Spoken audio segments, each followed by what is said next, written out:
नमस्कार। राजकीय मीरा कन्या महाविद्यालय का हिंदी विभाग आपका स्वागत करता है। और आज का हमारा वीडियो एमए फाइनल की छात्राओं के लिए है। और आज एक हम नया विषय पढ़ना शुरू करेंगे जो परीक्षा की दृष्टि से बहुत महत्वपूर्ण है। कबीर की भक्ति भावना। जितने संत कवि हुए हैं आप सभी जानते हैं, उन पर सबसे महत्वपूर्ण प्रश्न भक्ति को लेकर बनता है। मीराबाई हो, चाहे गोस्वामी तुलसीदास हो, चाहे कबीर हो, चाहे रसखान हो, कोई भी कवि हो, भक्ति भावना पर प्रश्न हमेशा एक बनता है। चूँकि ये सभी पहले भक्त हैं, फिर बाद में कवि हैं। मूल रूप से ये लोग पहले भक्ति करने वाले लोग हैं और उसके बाद इनके जो है साहित्यकार का रूप हमारे सामने आता है। तो कबीर के बारे में भी यही है कि उनकी भक्ति भावना पर बड़े छोटे टिप्पणी परक हर तरह के प्रश्न बनते हैं और हर परीक्षा में बनते हैं, चाहे किसी परीक्षा में आप चले जाइए। तो कबीर के जो सामाजिक दर्शन पर जब हमने बात की तो हमने देखा कि वो बराबरी की बात करते हैं। वो जन्म से जो मनुष्य में फ़र्क है उसको हटाने की बात करते हैं। और ये जन्म से फ़र्क जो या ऊपर नीचे मानने वाली जो ये बात है, यह भक्ति तक भी चली जाती है। वैसे तो हम यही कहते हैं कि ईश्वर के सामने हम सभी बराबर हैं, लेकिन कुछ लोगों को वहाँ बराबर नहीं माना जाता, जिनमें से एक कबीर भी थे। और इसीलिए वो अपनी भक्ति भावना में उस बराबरी को पाना चाह रहे हैं। और यदि हम भक्ति के इतिहास को देखें तो शुरू में भक्ति का मतलब ही बराबरी या भागीदारी था। और शुरू में भक्ति जो शब्द था अपने आप में अनुराग या प्रेम के लिए प्रयोग होता था, और वो किसी भी वस्तु के लिए हो सकता है। वो ईश्वर के अलावा और भी बहुत सारी वस्तुओं से जो हमारा प्रेम है, अनुराग है, चाहे वो कोई भी हो दुनिया की वस्तु, उसके लिए भी जो है भक्ति शब्द का प्रयोग होता था। और धीरे धीरे सैकड़ों वर्षों में जो है वह जो है भक्ति एक ईश्वर के लिए आस्था का जो है वह प्रतीक बन गई और दूसरी तमाम अर्थ उसके संकुचित हो गए। अब ये जो भक्ति जो थी, ये शुरू में नतमस्तक समर्पण नहीं था, यानी वो अनुराग पर आधारित एक ऐसी भावना थी जिसमें अज्ञात के प्रति जो भय है वह प्रेम में बदल जाता है। पहले क्या था कि भाई हम नहीं जान रहे थे प्रकृति के रहस्यों को, अज्ञात के, तो एक डर था हमारे अंदर। उस डर को यह भक्ति प्रेम में बदलती है कि हाँ, कोई एक है दुनिया में, कोई एक सृष्टि में एक संचालक है, कोई चलाने वाला है, जिससे अगर हम अनुराग करें, प्रेम करें, जिससे हम स्नेह करें, तो वो हमारे तमाम जो भय हैं उनको समाप्त करेगा। और ये नतमस्तक समर्पण नहीं था। धीरे धीरे कालांतर में, वर्षों की यात्रा से ये धीरे धीरे समर्पण नतमस्तक बन गया। और जो भक्ति की जो अनुराग पर आधारित बराबरी थी वो धीरे धीरे खत्म हो गई। और एक भक्त से ये अपेक्षा की जाने लगी कि वो बिल्कुल जो है वह समर्पित हो जाए, बिना जो है वो किसी प्रश्न को किए हुए।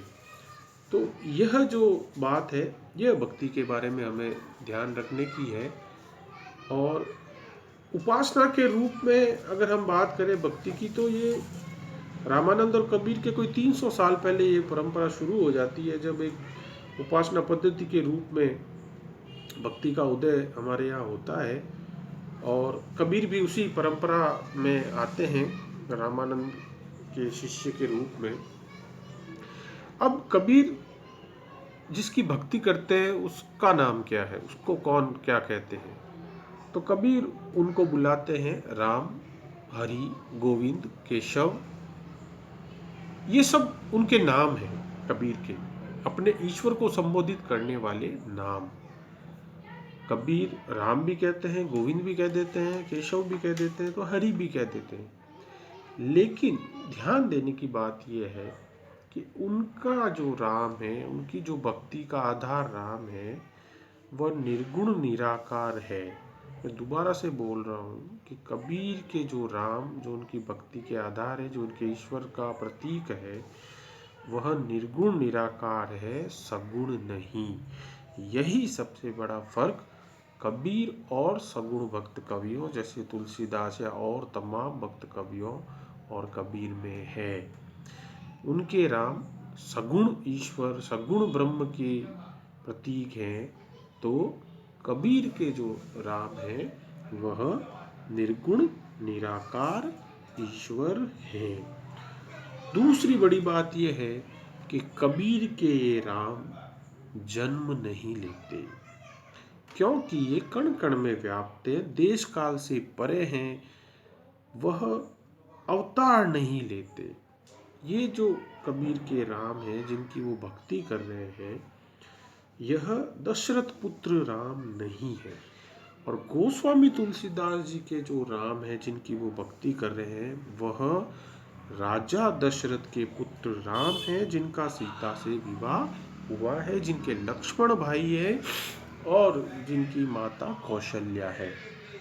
ये कबीर की भक्ति का दूसरे सगुण भक्तों से एक बहुत बड़ा फर्क है और जो हमें ध्यान होना चाहिए, क्योंकि छोटे प्रश्न कई बार पूछे जाते हैं कि कबीर के जो है वो कौन है भक्त, किस ईश्वर की वो भक्ति कर रहे हैं, कबीर के जो है कौन जो है ईश्वर जो है वो कौन से राम हैं, क्या वो सगुण है निर्गुण है। ये ऐसे छोटे छोटे 2-2 नंबरों के प्रश्न अक्सर पूछ लिए जाते हैं। तो ये हमें जो है पता होना चाहिए कि कबीर के जो है राम वह कौन है। एक और महत्वपूर्ण बात कबीर के भक्ति भावना की होती है कि कबीर तक आते आते यह भक्ति जो है वो सिद्धांत से संवेदना बन जाती है। एक हिंदी के प्रसिद्ध आलोचक हैं पुरुषोत्तम अग्रवाल, उनकी कबीर पर एक बहुत महत्वपूर्ण पुस्तक है कबीर अखत कहानी प्रेम की। अगर कभी मौका मिले तो आप उसको जरूर पढ़िए। अभी के वर्षों में कहा जा रहा है कि कबीर सबसे अच्छी पुस्तक है वो। उनमें वो ये बताते हैं कि कबीर के यहाँ भक्ति महत्वपूर्ण इसलिए हो जाती है क्योंकि वह भक्ति के सिद्धांत को संवेदना में बदलती है। संवेदना में बदलने का मतलब भक्ति को स्नेह अनुराग से जोड़ती है, शुष्क सिद्धांत से हटाकर। भक्ति अपने आप में तो एक सिद्धांत है, जो भक्त कवियों के यहाँ आकर सिद्धांत से थ्योरी से वो इमोशन में बदलती है, संवेदना में सेंसिटिवनेस से वो बनती युक्त होती है। ये जो है बहुत बड़ी बात है। और कबीर ही नहीं, कई संत कवि जो है इस भक्ति के द्वारा प्रेम, जीवन, मृत्यु और मृत्यु के बाद जीवन, मृत्यु के बाद क्या है, उन सब से बात करते हैं इसी भक्ति का इस्तेमाल करते हुए। तो ये जो है हमें बहुत ध्यान देने की बात है कि कबीर जो है वो उनके यहाँ भक्ति किस तरह से जो है और वो कहाँ से आई है, क्या उसका जो है स्रोत है और कैसे वो जो है। अब इस कबीर की भक्ति भावना के 3 स्तंभ हैं, 3 पिलर हैं। जैसे एक बिल्डिंग होती है ना, जिस पे पिलर्स पे जो बिल्डिंग खड़ी होती है, वैसे ही कबीर की इस भक्ति भावना के 3 पिलर हैं। पहला है गुरु, दूसरा है नाम, तीसरा है प्रेम। हम मनुष्य तमाम अपने पूरे जीवन में, आपको पता ही है, माया के फेर में उलझे पड़े रहते हैं। माया यानी सांसारिक मोह, हमारा तेरा मेरा, किंतु परंतु ये तमाम चीज़ें जो लाभ हानि और ये सब जो होते हैं वो सभी माया के स्वरूप है।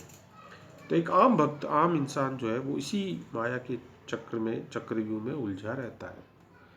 अब उसको सबसे पहले वह व्यक्ति जो उसको बोध कराता है कि तू अपना जीवन का व्यर्थ कर रहा है, तू क्या कर रहा है जीवन में, जो सोते से जगाता है, जो झंझोड़ता है आपको, जो उठाता है, वो एक व्यक्ति होता है जिसको हमारे यहाँ कहा गया है गुरु। ये कबीर की भक्ति का पहला सोपान है, पहला जो है स्तंभ है। यानी कबीर कहते हैं कि एक अच्छा मनुष्य, एक साधु आपको एक गुरु के रूप में आके आपको जगाता है कि तुम क्या कर रहे हो, कहाँ हो, सोचो, अपने बारे में सोचो, क्या तुम्हारी स्थिति और तुम किस में उलझे पड़े हो और तुम क्या पा सकते हो, ये सब छोड़कर। ये जगाने वाला जो है वो कबीर के यहाँ कहा जाता है उसको गुरु। दूसरा जब स्तंभ होता है वह है नाम। अब ये गुरु आपको माया के प्रति सचेत करता है, भक्त को बताता है कि क्या उसको जीवन में करना है, फिर वो एक नाम देता है आपको, और वो नाम क्या है जिसका हमने पहले वर्णन किया, प्रभु श्री राम, ईश्वर श्री नाम, निर्गुण ब्रह्म श्री राम। वह राम जो कण कण में व्याप्त है, वह गुरु भक्त को माया के चक्रव्यूह से पार लाकर अब एक आधार देता है, और वह है राम। कि अब तुम्हें भक्ति करनी है राम की। और कबीर के यहाँ भी यही होता है। और उसका नाम अगर आप जीवन में लेते हैं तो उसके अलावा आपको किसी चीज़ की कोई ज़रूरत नहीं है। कोई आपको जो है रीति रिवाज या किसी तरह के कोई पाखंड अंधविश्वास को फॉलो करने की कोई ज़रूरत नहीं है। अगर आप ईश्वर का नाम अच्छे से अपने मन से बिल्कुल नैतिकता को लेते हुए अगर रखते हैं तो बहुत है वो। इसके बाद जो तीसरा स्तंभ है वह है प्रेम। कबीर की भक्ति केवल ये नहीं कहती कि मैं खुद से प्रेम करूं या मेरे जैसे लोगों से प्रेम करूं और दूसरों का मैं गला काट दूं, नहीं। कबीर की भक्ति भावना की सबसे बड़ी विशेषता यही है कि वो मनुष्य मात्र से आपको प्रेम करना सिखाती है। वो ये कहती है कि आप किसी से प्रेम या घृणा या नफरत इसलिए नहीं करें कि वो किसी और वर्ण में जन्मा या वो किसी और धर्म का है, बल्कि कबीर की भक्ति में ये सिखाती है कि हमें मनुष्यता की जो है कद्र करनी चाहिए। एक मनुष्य के रूप में हमें किसी न किसी की जो है बात सुननी चाहिए, और वो प्रेम जो है वही जो है भक्ति होता है असली। अगर मैं किसी से नफरत करता हूँ, घृणा करता हूँ, किसी का गला काटता हूँ, मैं किसी के साथ हिंसा करता हूँ, तो फिर मैं अगर माला लेके भले ही मैं दिन भर 2 घंटे अगर माला फेर रहा हूँ, तो कबीर के हिसाब से आप भक्ति नहीं कर रहे हैं, ये आपकी भक्ति भावना है ही नहीं। तो इस तरह से जो है कबीर वो अपने यहाँ जो है भक्ति के ये कुछ सोपान बताते हैं। और भी हम आगे कबीर की भक्ति पर बात करेंगे। आज के लिए इतना ही। नमस्कार।